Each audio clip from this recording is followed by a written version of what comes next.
नाज़रीन गिरामी, अस्सलामु अलैकुम वरहमतुल्लाहि वबरकातुहू। उम्मीद है सब बखैर होंगे।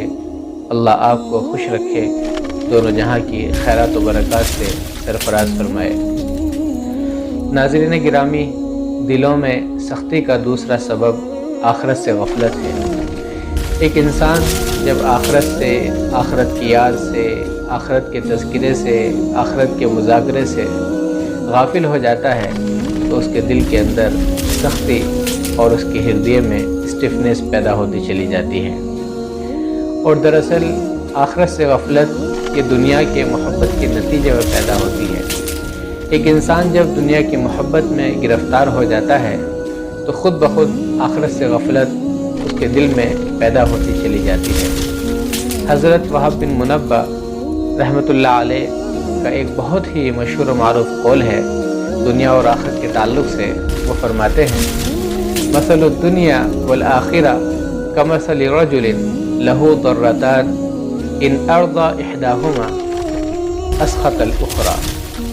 कि दुनिया और आखिरत की मिसाल एक ऐसे शख्स की है जिसकी दो शौकनें हों, यानी दो बीवियाँ हों। अगर वो एक को राज़ी करता है तो दूसरी नाराज़ हो जाती है। और अल्लाह के नबी सल्लल्लाहु अलैहि वसल्लम का फरमान आलिशान है, मन अहब्बा दुनियाहु अदर्र बिआखिरती व मन अहब्बा आखिरतहु अदर्र बिदुनिया फआसिरु मा यबका अला मा यफना।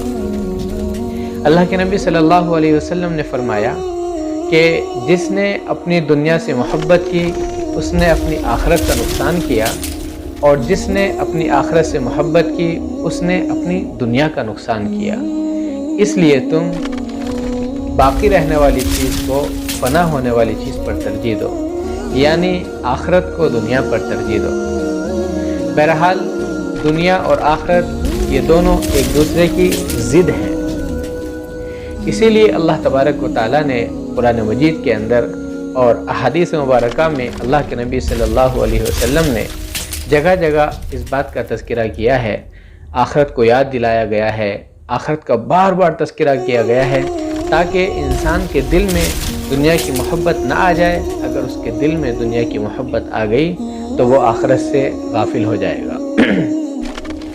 एक इंसान जब उसके सामने बार बार आखिरत का तज़किरा आएगा, उसके सामने आखिरत का मुज़ाकरा होगा और वो आखिरत के मौज़ूआत पर मुताला करेगा, आखिरत के मौज़ूआत पर लिखी हुई किताबों को पढ़ेगा, तो जाहिर है कभी उसे मौत याद आएगी, कभी उसे मौत की सख्तियाँ याद आएंगी, कभी उसे गरगरे याद आएंगे, कभी उसे मौत का वक्त याद आएगा, कभी उसे रूह निकलने का मंज़र उसकी आँखों के सामने आएगा, और कभी उसे कब्र याद आएगी, कभी कब्र के मनाजिर याद आएंगे, कभी कब्र में सवाल जवाब का किस्सा उसे याद आएगा, कभी कब्र के फरिश्ते उसे याद आएंगे, कभी कब्र की तंगी उसको याद आएगी, कब्र के कीड़े मकोड़े और हशरातुल अर्ज़ उसकी आंखों के सामने घूमेंगे, और उसे कभी दोज़ख याद आएगी, दोज़ख के मनाजिर उसकी आंखों के सामने गर्दिश करेंगे और दोज़खियों की चीखों पुकार उसको सुनाई देगी, और उसके दिल के कानों से निकलकर उसके दिल के कानों, उसके ज़ाहिरी कानों से निकलकर दिल के कानों तक पहुँचेगी और उसे बेचैन करके रख देगी। कभी उसे पुल सिरात पर चलने का मंजर याद आएगा, और कभी उसे आमाल के तराजू में तुलने का मंजर उसकी आंखों के सामने होगा, और कभी अल्लाह तबारक व तआला के हुजूर, अल्लाह तबारक व तआला के सामने जवाबदेही का एहसास उसको सताएगा। एक इंसान के सामने जब ये सारी चीज़ें आएंगी, ये सारी बातें उसके सामने आएंगी, तो जाहिर है उसका दिल पसीजेगा, उसका हृदय पिघलेगा, उसके हार्ट के अंदर सॉफ्टनेस पैदा होगी, और फिर वो दुनिया की मोहब्बत उसके दिल से निकलती चली जाएगी और वो आखिरत से गाफिल भी नहीं होगा। लेकिन अगर एक इंसान, किसी इंसान के सामने आखिरत का तज़किरा ना हो, किसी इंसान के सामने आखिरत की बातें ना हो, किसी इंसान के सामने ये सारी चीज़ें ना हो, तो जाहिर है उसका दिल सख्त होता चला जाएगा और सख्त होते होते पत्थर बन जाएगा। अब उसके सामने कुरान पढ़कर सुनाइए, कुछ असर नहीं होगा। अहादीस पढ़कर सुनाइए, उस पर कोई फ़र्क नहीं पड़ेगा। اللہ کے احکامات اور اللہ کے نبی صلی اللہ علیہ وسلم کے فرامین اس کے سامنے آپ بار بار پڑھ کر سنائیے، اس پر کوئی بھی اثر نہیں ہوگا، اس کا دل بالکل بھی نہیں پگھلے گا۔ تو دلوں میں سختی کا یہ دوسرا سبب ہے۔ پہلا سبب دنیا کی محبت اور دوسرا سبب آخرت سے غفلت۔ بس آج کے لیے اتنا ہی کافی ہے۔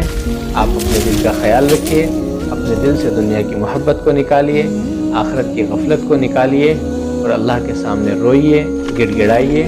اس کی وجہ سے آپ کا دل پسیجے گا، آپ کا دل پگھلے گا اور اللہ تبارک و تعالیٰ کو آپ پر پیار آئے گا، آپ اللہ کے محبوب بندے بن جائیں گے۔